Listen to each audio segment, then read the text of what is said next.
And now, Pujya Atman Sri Swami Jyotirmayananda commences tonight's satsang with the Sanskrit peace chant. Om Purnamadaha Purnamidam Purnat Purnamudachyate Purnasya Purnamadaya Purnamevavashishyate Om Shanti Shanti Shanti. We begin with Mystic Song by Sri Swami Lalitananda, played and sung by Sri Swami Umananda and Rajneesh. Our song tonight is based on a poem by Swamiji. It's called O Krishna.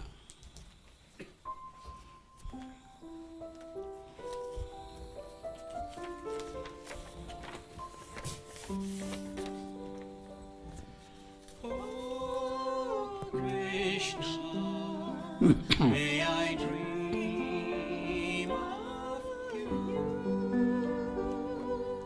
dancing with me on the grassy banks of the Yamuna river. Oh Krishna, abide in my deepest thoughts and unspoken feelings, singing the melody of eternity. May my soul merge with you. May my waking hours be filled with the sweetness of pure peace. May my life go on like the Yamuna river, sparkling with your smile, merging with your divine love. In the depths of my heart, oh Krishna, may I ever abide with you.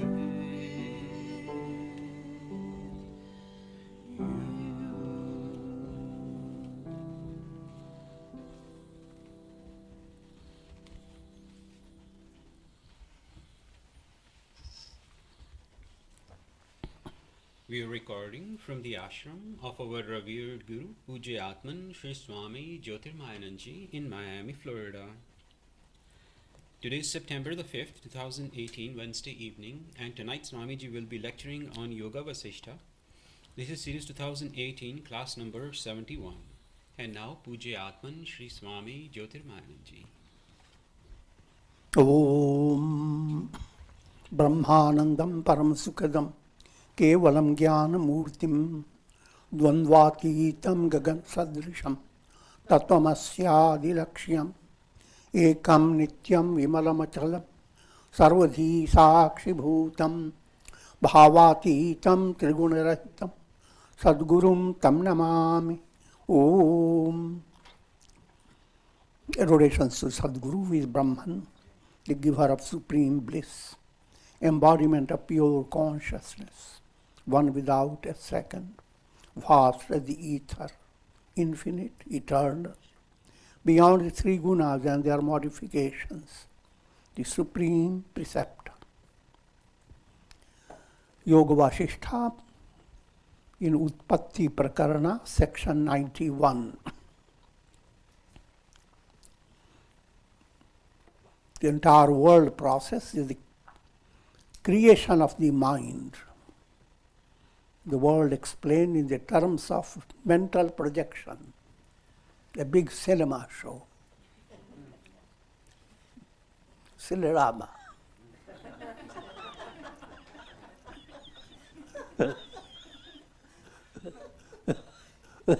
Where Rama is in every scene, but you don't see him.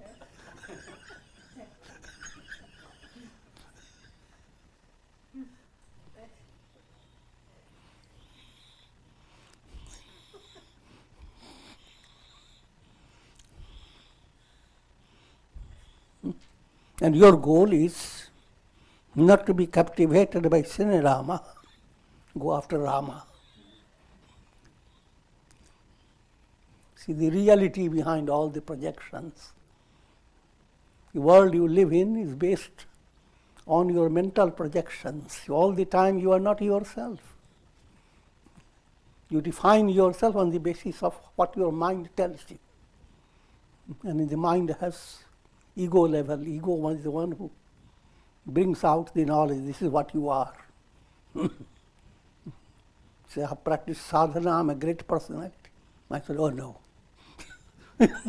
Miserable person. I'm joking.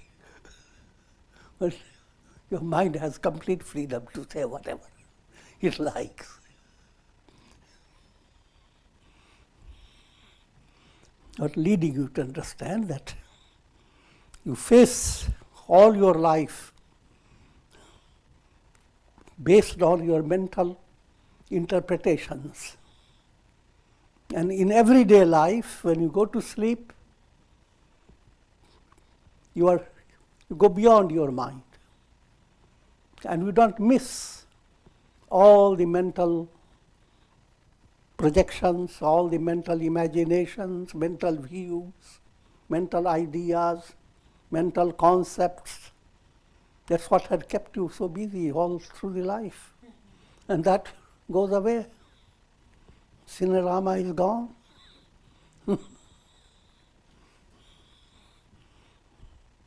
And you, only thing happens that ignorance doesn't go away by your sleeping. Otherwise, instead of coming to ashrams, go to medical stores, get sleeping pills.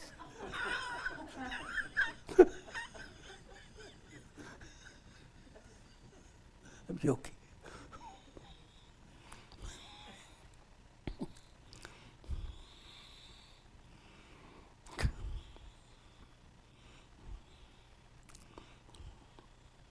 The last story that was told to you was Indu and Ahalya.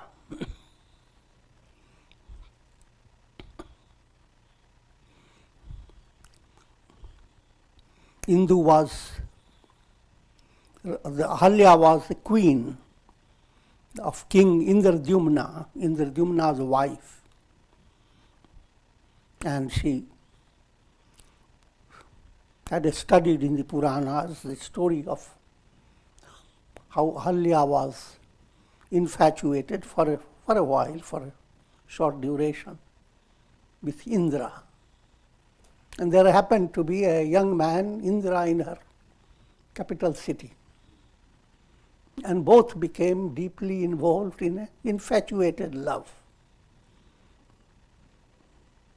And the king wanted to correct their wrong relationship, subjected them, both of them, Indu and Ahalya, to various torments. But they continued. And when king asked, what is the secret that has thrown you into fire, drowned into water and all that? He said, because secret is the mutual love, the profound love that, I'm using profound only allegorically, it's intense infatuation. And then the king thinks of adopting the most dynamic method that he could think of. He approaches a sage, Bharata, and Bharata pronounces a curse. And both of them burns into ashes, right by the curse. But prior to burning,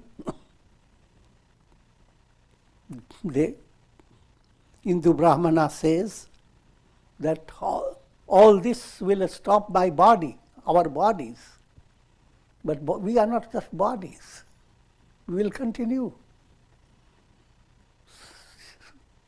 All your action has been stupid.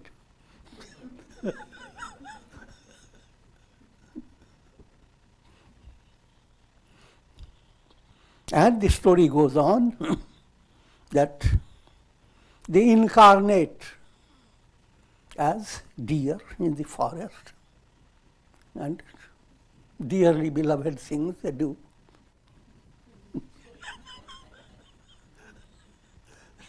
And they go through many embodiments, including human embodiments. And they are still continuing to go on doing it. See the power of love.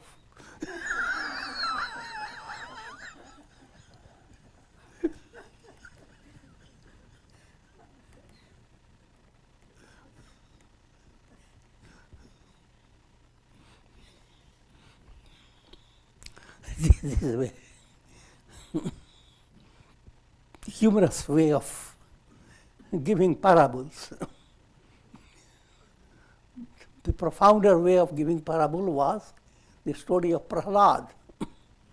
Prahlad loved God. His father Hiranyakashipu didn't want him to love God. Taught him that his father was greater than God. So why to go after God? You want to love God, love Father. Subjected him to a lot of tortures. Fire, water, being crushed by elephant and so many things. And Prahlad goes on surviving. I will not go into that story, but you know in the end, God manifesting as man, lion, destroyed Hiranyakashipu. That was the real description of profound love. That type of love one has to develop, love of God. And not to be afraid of all the challenges that have been described, thrown into water, thrown into fire. All your challenges are based upon elements: earth, water, fire, air, ether. Earth-related challenge means something that makes you stuck to lesser plane. You can't get up. You are drawn by, pulls you down into a very crude state. You become, what people say, become earthly. Earthling. Linga stopped. Is installed on the earth. I'm joking. Water element, the expression of living your life with so many types of fascinating things you go after. You flow like water. Kal, kal, chal, chal.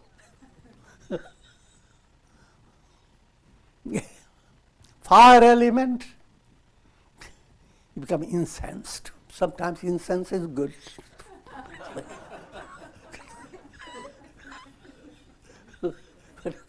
Too incensed, you start burning yourself up.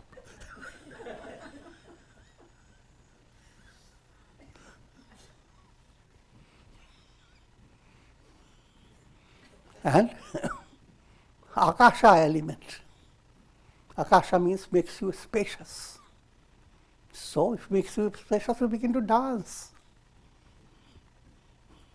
But your dance can be two types. Spiritual type of dance, being thrill in your heart. Or you are dancing because the earth is full of fire, so no choice.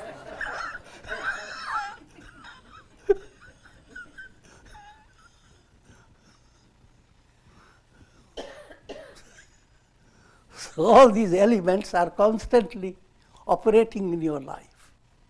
day by day. And if you have devotion to God, that devotion is not shaken, rather strengthened by all these challenges.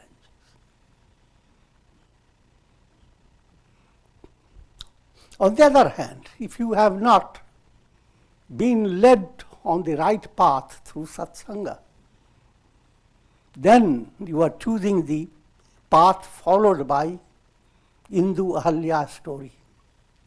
You follow your own fascination, own illusion of love, and you become so engrossed.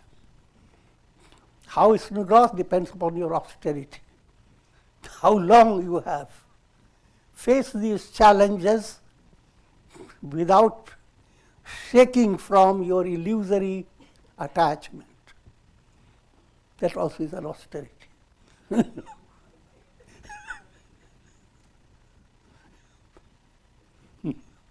You made up your mind, I will feel miserable. God sent you beautiful breeze, wonderful sunshine, gentle rain. No. Shut the door. Nothing of this. Misery. And Brahma said, all right.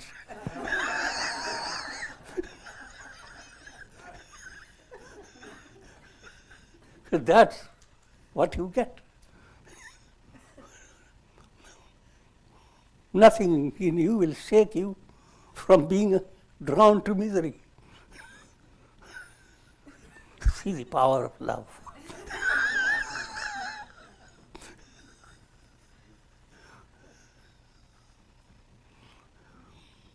So that's the moral behind the story.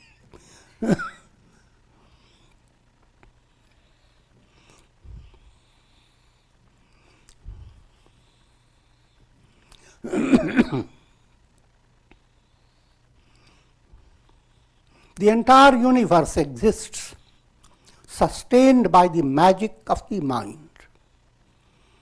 Yoga Chittavritti. Chittavritti Nirodha. All the world process is based on Chittavritti, thought waves. And in Puranic language, big Sheshnag with 1,000 hoods. And the entire universe is sitting on those hoods. Students studying science say, how dull-witted they were. They thought the whole universe sits on a snake.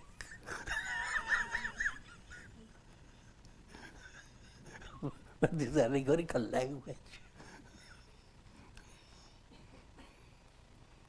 Thought waves, they are described as the hoods of the snake. And all mental energy and deep down spiritual energy is described as a big snake, Kundalini. I will not go into that detail at this stage.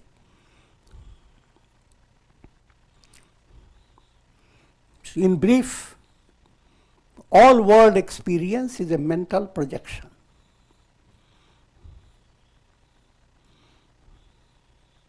And when a mind is negated, the universe ceases to exist. Universe is called samsara. Samsara means a magical deviation, magical refraction created in Brahman. Sanskriti, called deviation.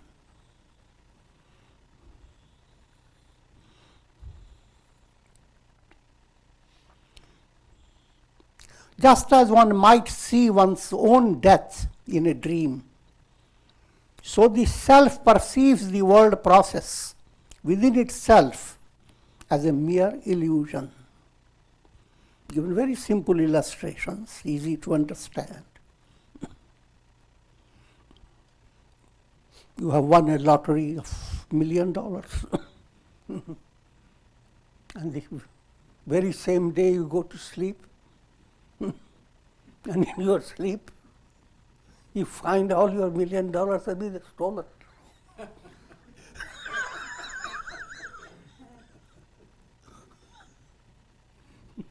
Not only that, the robber has put his gun, shot your neck. It's very crude illustration. Who could be more miserable?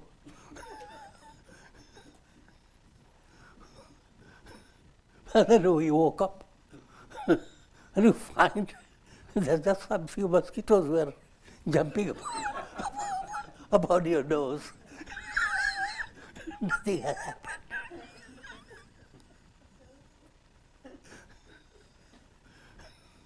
But when we were dreaming, there was nothing to cool down that misery.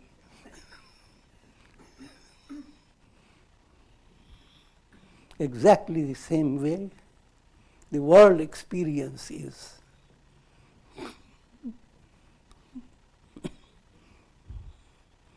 And that's a profoundly scientific fact. How do you experience the world? Through your nervous system.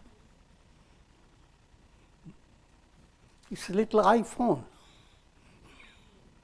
Not the small eye, it's a big eye.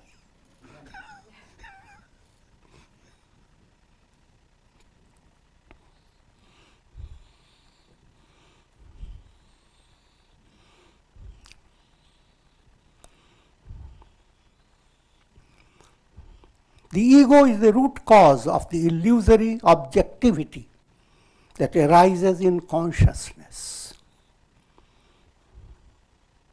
Ego implies what happens, you're moving away from your real identity. Who am I? The real I am drops away from your view.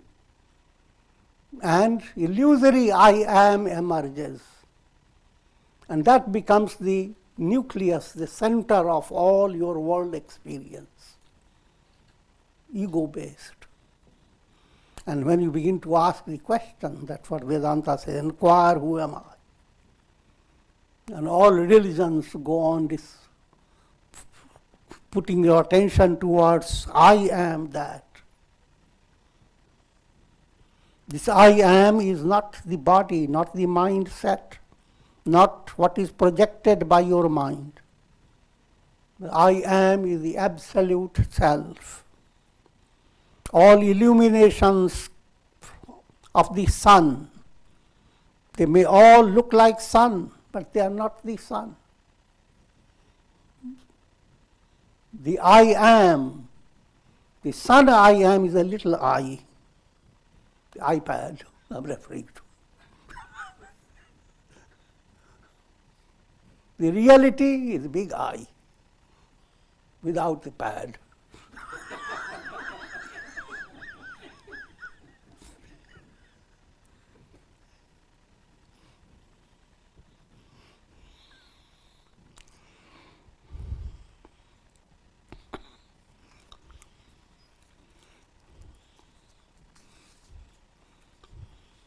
If this ego is dissolved by knowledge, the world is seen as Brahman.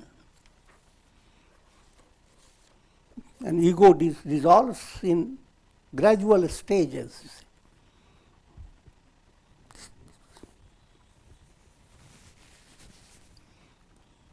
Gradual stages are given in a more broad way, 3 stages. Mala, gross impurities, mind that is constantly under the control of lower self, anger, hate, greed.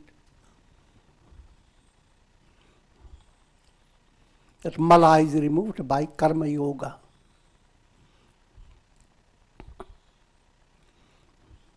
Next obstacle you face, subtle desires, vasanas existing in your subconscious.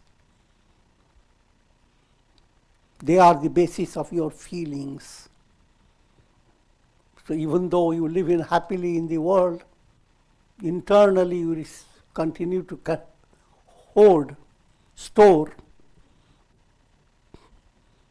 karkati feelings, karkat. feelings of misery and torture and misery and lots of negative feelings. That is removed by devotion to God. So if you bring karma yoga, bhakti and dhyana both together is called upasana, devotion to God and meditation. Then ego begins to undergo a change. Change occurs if you can focus on three gunas, sattva, rajas, tamas. In the beginning, think of you're moving in the world with a big magical stick in your hand, and that stick is supporting your whole process. And that stick has three diseases, three troubles. Mala, it is extremely opaque.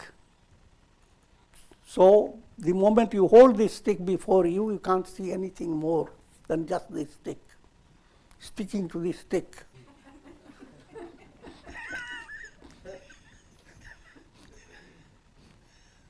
That's the first worldly level of life. If you go through purifying by karma yoga, that obscurity begins to dissolve. But now the stick is not completely crystal clear. It has a it has a kind of a basis for refracting your vision. So you're holding your stick, and the stick makes you feel that you can go any direction. Everything has its own color. That's called vikshepa, distraction. However, it is a better state. Your ego has changed from being obscure completely to now getting little transparency. If sattva develops, the transparency goes into higher level. That's a very broad way to understand. Coming back to simple understanding, as bhakti enters your personality, devotion to God, your ego learns the importance of surrender, bowing down to God. If ego surrenders, and its rigid spine becomes a little softer.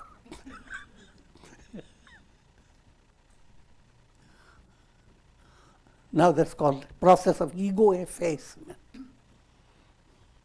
Every mantra is meant to urge you to develop that type of humility.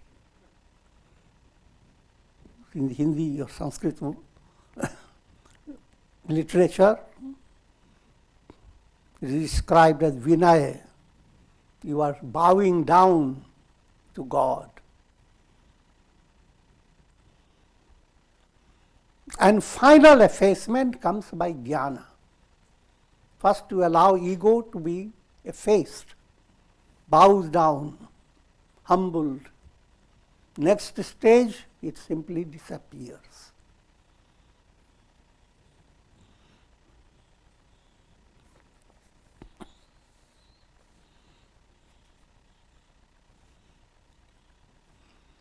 When the truth blends with illusion, the process of purification is needed to negate the illusion and reveal the truth.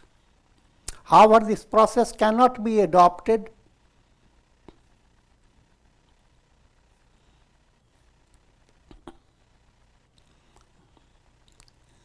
until you have developed certain qualifications.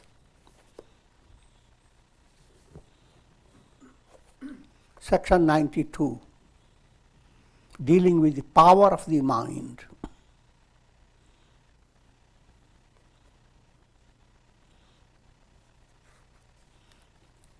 Vasistha says to Rama, the efforts of the body are ineffectual, but the efforts of the mind are real efforts. To understand simple point, your profounder enrichment in your personality is not based upon how many things you can just do, the quantitative display of your activity, but on the basis of your change in your bhavana, feeling. And feeling, change in feeling comes by your mental attitude. So if mind is not presenting a positive attitude, or an attitude of what is called open-mindedness, to learn lessons, the mind is not adopting that stage, and you are just busy doing so many things.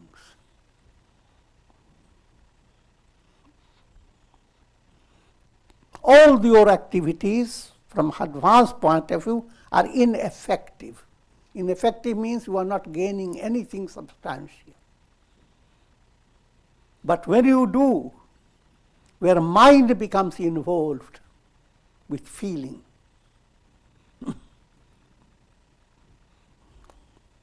think of, I will give you crude illustrations, easy to understand. In business, you come to realize that you have to give money to your inimical client. And you give them all the money. But your inner feeling has no positivity about it. On the other hand, your beloved baby comes to you and give you a spoonful of butter. And your feeling in your heart shines. Just giving the magic of feeling. See how it is feeling-based experience that's really your experience, that is enriching you. But all activities that do not touch your feeling, just leave you as you are in your feeling level, in your thinking level, then all activities are just like being involved in externalized actions. Like a drunken person having become drunk, does so many things. And later you ask, did you do this? I don't know.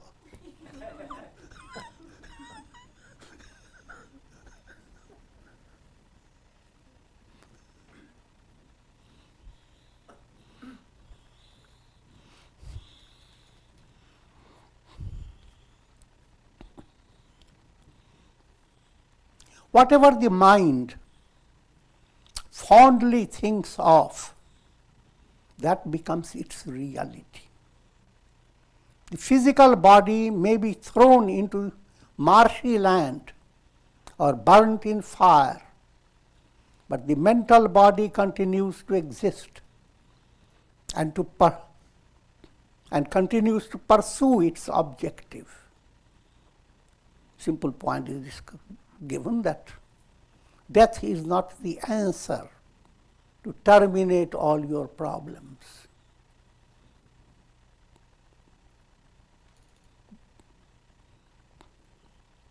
The death puts an end to your physical body, but you are not just physical body. Your physical personality is your iPhone, iPad. One iPad is thrown, the soul will get another iPad. Led by karmas. Vasansi jirnani yatha vihaya, the Gita says, Krishna says, just like old clothes are thrown away, new clothes, everyone, when your cloth has become very old or torn, or if you don't like it, you throw it, take another one. Similarly, your soul goes on adopting bodies. Bodies are like clothes. And when soul's purpose doesn't match with the body, it kicks the bucket and moves to another. That's the reality behind it. The reality doesn't care for your emotions.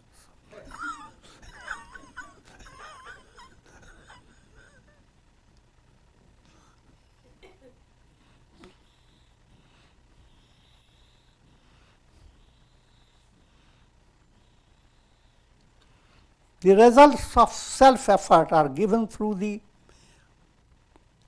mind. In fact, only the mind can bless or curse itself. The idea behind this is, if you feel that blessing or curse is coming from outside, and you don't have to do anything, all that you have to do is to get the blessing. If you think that way, you will not succeed.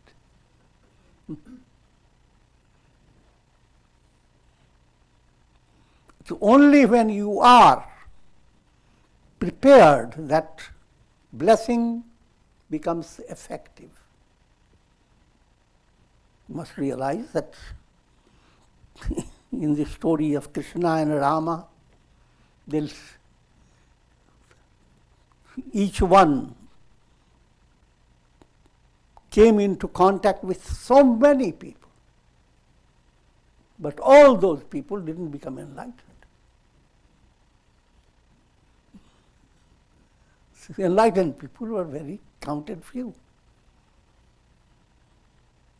So in other words, the idea that someone will, you don't have to do any sadhana, but go into Google and find who is the person who can give you enlightenment.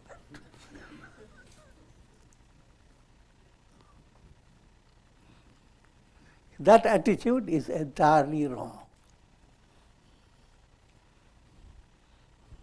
Thereby you are insulting your own potentiality. That somebody you are constantly dependent upon, an outer source for your fulfillment.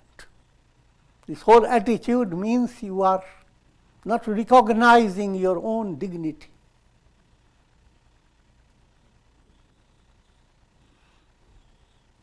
In brief, spiritual movement is focused on purushartha. Everyone must exercise the self-effort. While you do the self-effort, here again you have to be careful.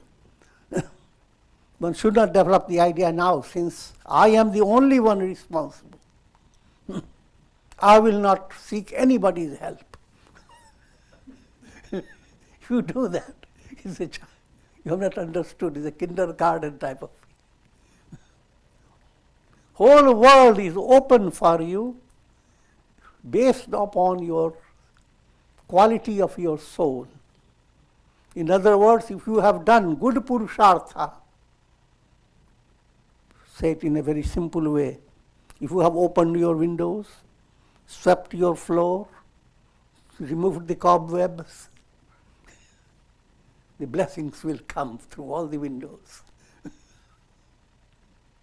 And you will enjoy it. But how did you get those blessings? Because you did the self-effort of cleaning, opening the window. If you didn't do the self-effort, all that wouldn't happen. Putting it another way, if you start doing your self-effort in the right way, you will find inspiration through your loving relations. You will find opportunities that will allow you to be more generous, more kind, more magnanimous. All the situations and circumstances will develop on the basis of your inner movement. Your inner movement is not determined by outer source, determined by your source. That's the basic point to understand. But while it is your inner movement, that doesn't mean that you will not be helped by others. But you are being helped by others only because you have exercised your effort to deserve all that help. So just like you make yourself the recipient of blessing, you also make yourself recipient for curse.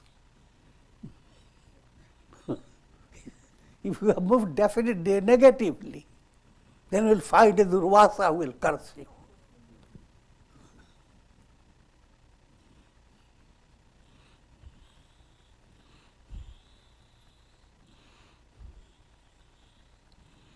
And put it in another way, if you are highly advanced, you are not dependent upon blessings and curses of people. Nobody, no outer help is needed. You are receiving the blessings of God. Again, each statement of mine can be misinterpreted. Never for a moment develop egocentricity.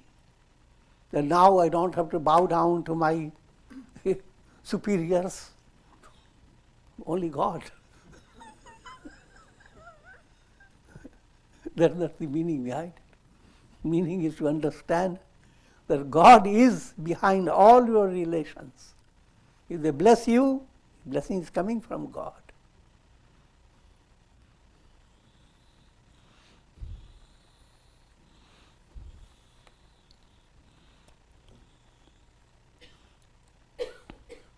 Therefore, advanced aspirants and yogis do not abandon their mental movement towards the divine self. That is to say, their bhakti, devotion to God, Godward movement, even during adverse circumstances. Just as arrows cannot pierce impervious rocks, so worldly miseries cannot affect a mind that has attained one-pointed concentration. Mind has developed focus on God. Then all the negative forces, it has become like a big rock, mystic rock. And all the negative arrows that are directed towards it, they become blunt, move away. Same thing brought into Jako rakhe saiya mari na sake hain koe. You become devoted to God and God or under God's protection. You cannot be hurt even if the whole world is against you. Not to the extent even to touch one hair of your body, not to pinch. You remain absolutely untouched. That's the big, profound reality. That devotion to God and faith developing within your heart should allow you to become inwardly secure.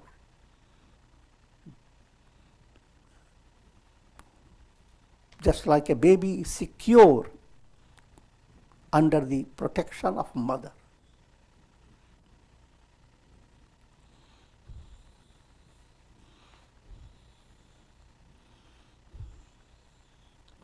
If one is vigilant and has vivek buddhi, discriminative intellect, then he is never affected by the taints of the world process. The idea is live in the world, but don't be affected by the world. Be enriched by the world. What does that mean? If you live, you always face adversity and prosperity. Adversity brings a lot of happiness. But along with the happiness comes a longing to have a happiness. You want to go to a higher level of joy.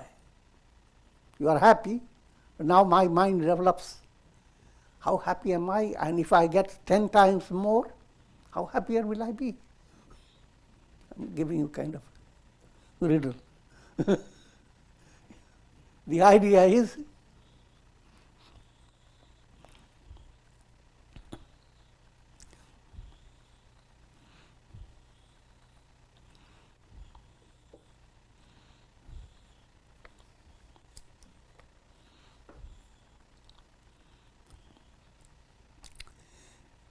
prosperity and adversity go on creating raga and dvesha. Raga, attachment; dvesha, hatred. And raga and dvesha, they become the basis of your karmas. You cannot get away from your karmas.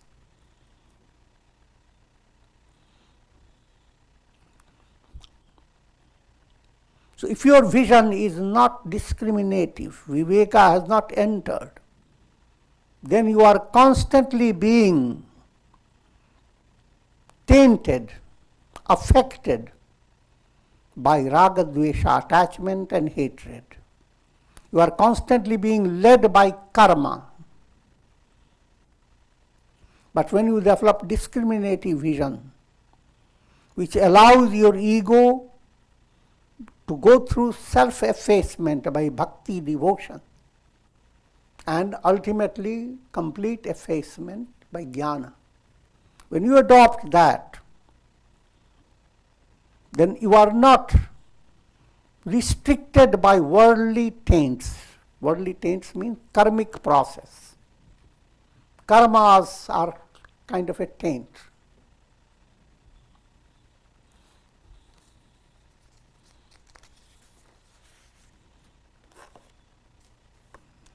Whatever the mind perceives as reality becomes one's reality. You must realize the reality is not what your mind has developed a kind of sense of conviction. Here this has to be handled again in two ways. If you are immature, then you are always diffident. That's not the moral of this. That's not the teaching. Do not be diffident. But at the same time, keep your mind open to higher understanding. Certain thing you have understood with clarity and conviction. Now don't stay back, say, I have attained enlightenment. This is what the Upanishad says. Sahajavastha.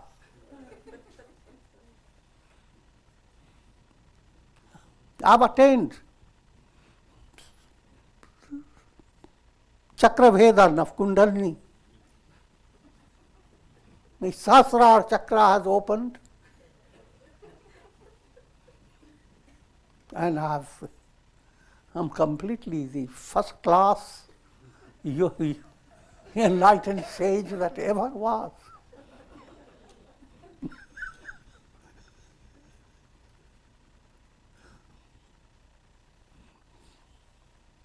That should not develop.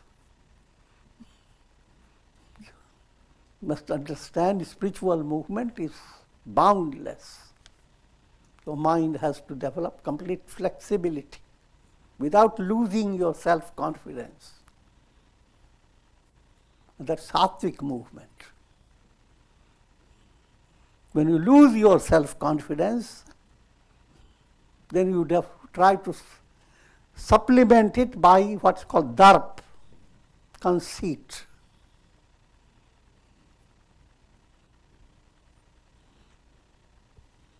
And when you when your self-confidence is unshaken and move forward, then instead of darp, you gain darpana. Darpana means mind becomes pure, it reveals your face. You are Satchidananda. Darp, no.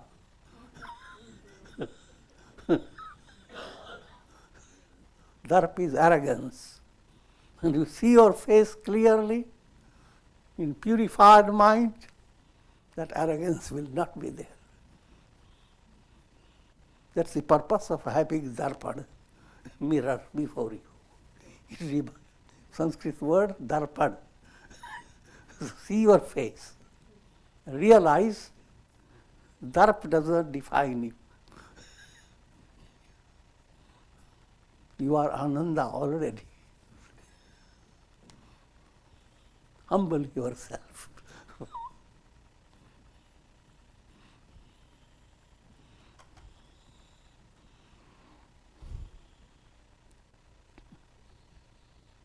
The mind is capable of creating different thought forms, just as a potter molds different shapes and sizes out of clay. Whatever mind creates and all the names and forms the mind brings out, they are clay pots. And what is the clay? Consciousness. Pure consciousness. All the show that you see on the screen, countless names, forms, they are clay pots. And what the clay? Screen.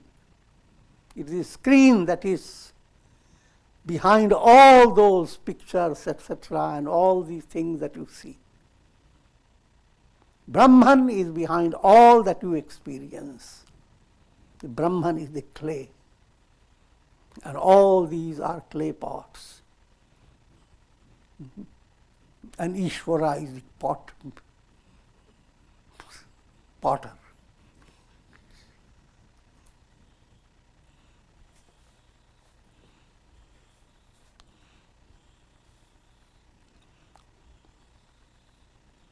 The deep-rooted vasanas can be altered by intensive mental concentration in the present. Don't worry about the vasanas that you have gathered in the past. Start your self-effort.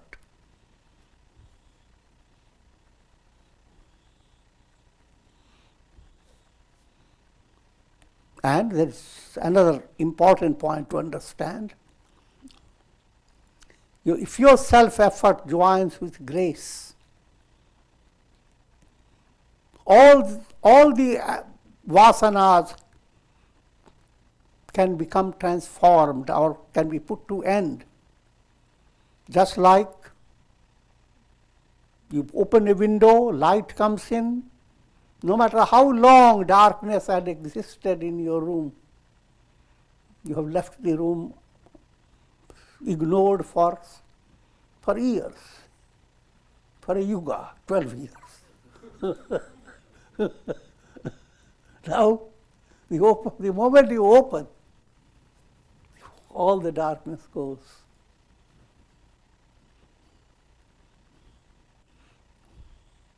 In creating karmas, there is a mathematical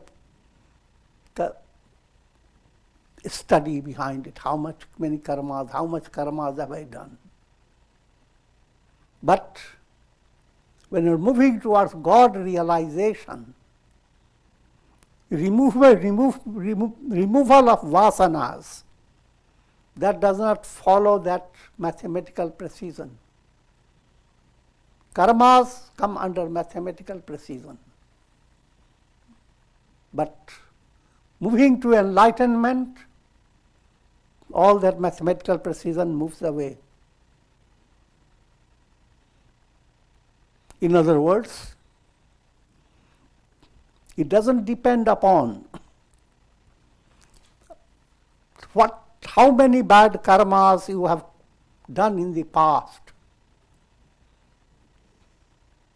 Not only that, even scriptures give you people who have been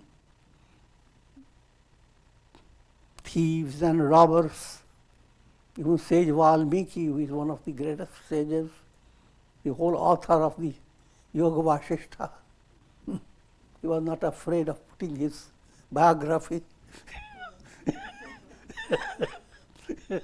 That he was a terrible a murderous thief. And he turned himself into absolutely enlightened personality. So, the power of light is beyond your imagination. The past should not become a source of vexation or a stress. How much you can move into your present and move towards God, that's important.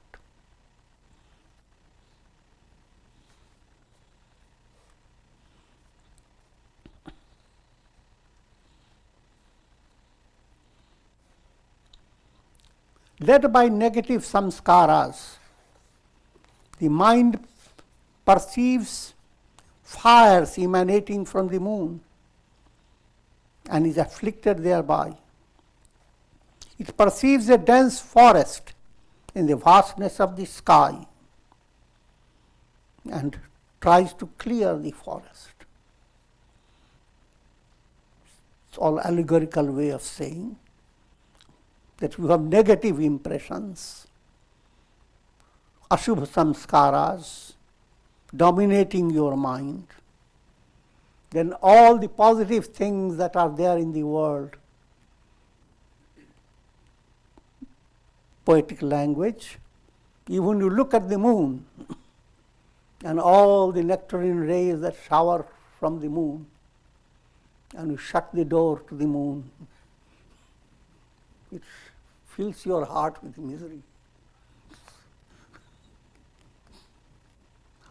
How does it happen? Figure that out.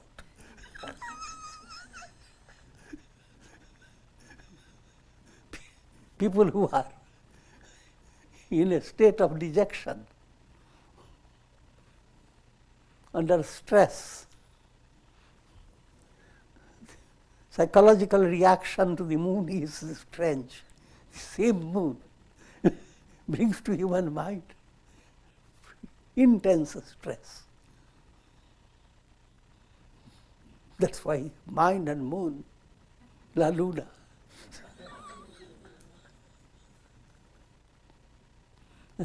And mental trouble is lunatico. And Shiva alone can resolve it by putting the moon on his battered locks. He doesn't allow the moon to wax. He has locked it up.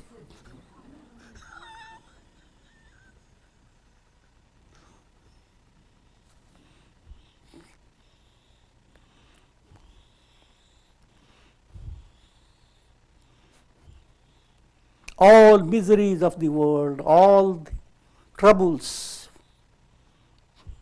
they are due to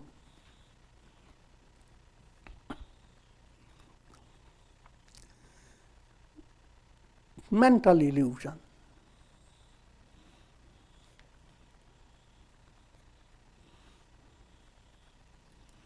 Firstly, to understand, your mind acts like the moon.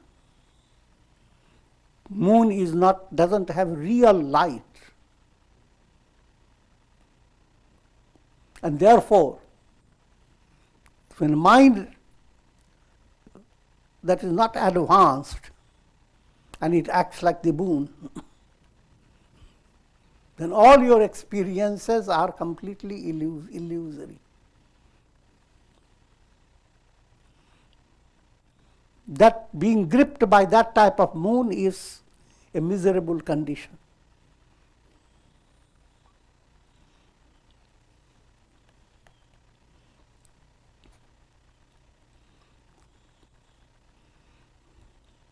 That grip of the moon has to be corrected. In Ganesh Chaturthi, you will hear Ganesha strikes his tusk on that moon,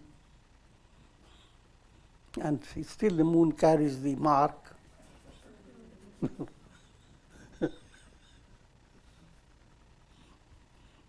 On the other hand, pure mind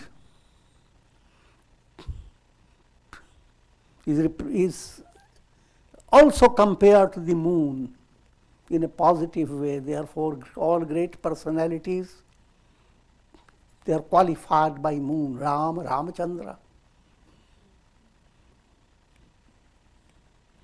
Chandra is moon. What does it imply? Your mind becomes so purified that God, who is the sun, shines through your mind and you become reflector of God's light, not distorter of God's light. Only thing you distort is God's mighty power, hold back. Moon gives only the gentle radiations, because God's power is behind everything in the world, moving the whole earth, creating volcanoes, all that is under God's power. But all that power is held back. But gentle grace comes. That's the purpose of Guru Purnima. Purnima, full moon, mind that allows itself to be illumined by the light of God. Ego moves away and mind is filled with divine wisdom. Then that mind becomes the basis of inspiring good culture and is inspiration for humanity for all times.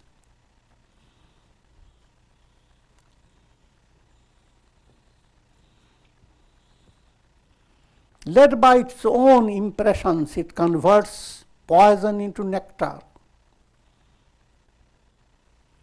Behold how camels enjoy thorny bushes.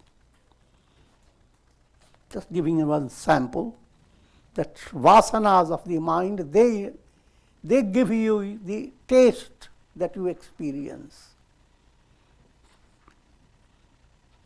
No one likes to eat thorny things, but look, camels enjoy them.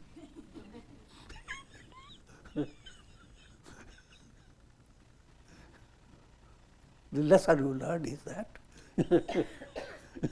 no one wants worldly miseries. Be a camel. With Godward mind, all thorny things become delicate things. The world is not a source of misery, it is a source of inspiration. Your adversity, your prosperity, both are enriching your soul. But that's the broader understanding. The message is not to go on creating adversity for yourself. That will come by itself.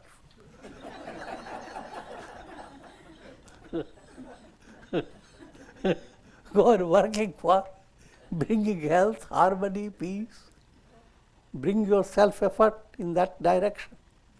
But at the same time, be ready not to be shaken by challenging situations, because God loves you and He wants to be strong and qualified for a higher ascent. He's not satisfied by keeping you in a pocket-sized edition. He wants you to grow up. Okay, I brought in lots of jokes. So, with this we conclude. Om Purnamadah Purnamidam Purnat Purnamudachyate Purnasya Purnamadaya Purnamevavashishyate. Om Shanti Shanti Shanti.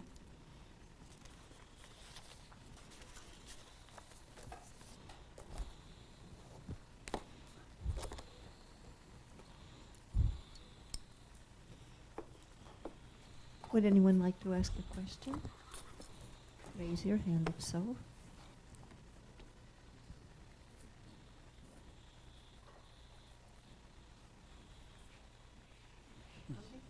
Yeah, there. It's Wednesday.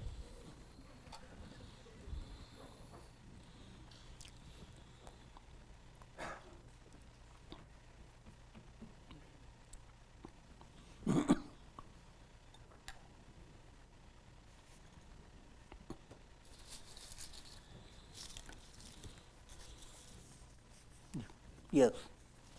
Gurudev. Gurudev, you had talked about the self, the absolute, assuming a form of the chitta. Hmm. And then I think another lecture you had mentioned prajna or hiranyagarbha and virat.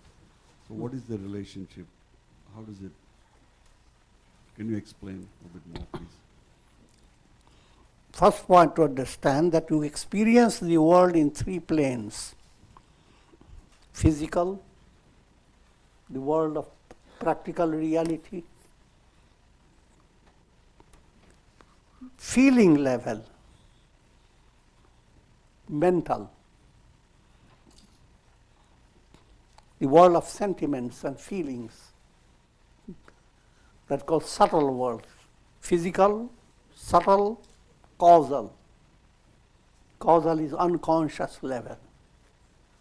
Now in each level, you are given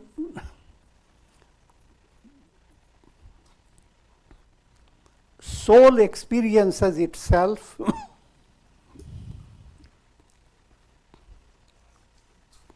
an entity in an universe. That also is soul's illusion, but I'm not going into that. In other words, in the physical world, what do you see? Yourself, and you see the whole universe. The universal physical body called Virat. Your body is called Vishwa. So you are, there are two aspects, microcosmic, macrocosmic, micro and macro, in all the three stages. So Vishwa and Virat is in the physical state. Soul identified with the subtle body is called Tejas.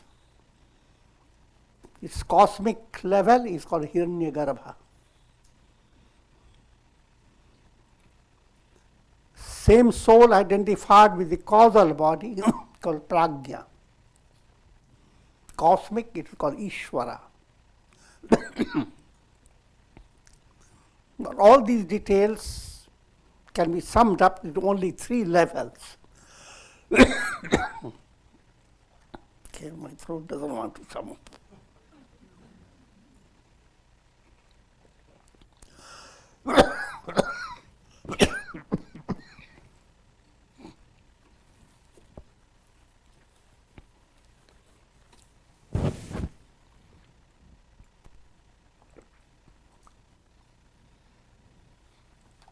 All the three levels are Maya, cosmic illusion.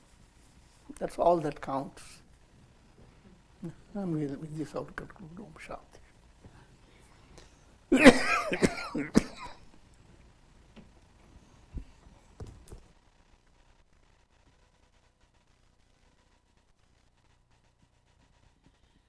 So, as Swamiji hinted, this Sunday we'll be celebrating Ganesh Chaturthi, and if you don't get here on time, you won't be able to find out how my son Ganesha lost his tusk.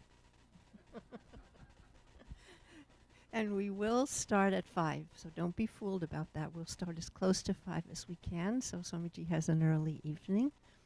So join us this Sunday, the 9th. And remember, keep making your plans. Set the date so that you can join us for Navaratri Puja, October 5th, beginning on Friday and ending on October 14th on Sunday. And now it's time for Kumkum blessing.